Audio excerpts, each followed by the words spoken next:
دیگه مچ لباست رو ساده ندوز. برای دوخت این مدل با من همراه باش.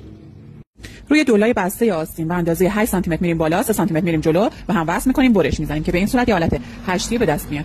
حالا مچیمون رو که این قسمتش 16 سانتی متر، نصفش رو لایچه زدیم به اندازه 1 سانتی متر دو طرف رو به این صورت اتو زدیم به سمت داخل و یک سجاف برای این قسمت در میاریم. حالا این قسمت رو دوخت می‌زنیم. حالا این قسمت رو یه چرت می‌زنیم، برمیگردونیم، این قسمت رو یه دوخت نیشبخیه می‌زنیم.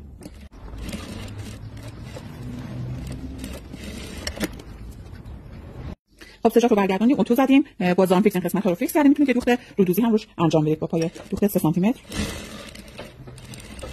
به این صورت یه رودوزی انجام میدیم. حالا این مچی رو به این صورت قرار میدیم و یه دوخت تمیز این قسمت میزنیم.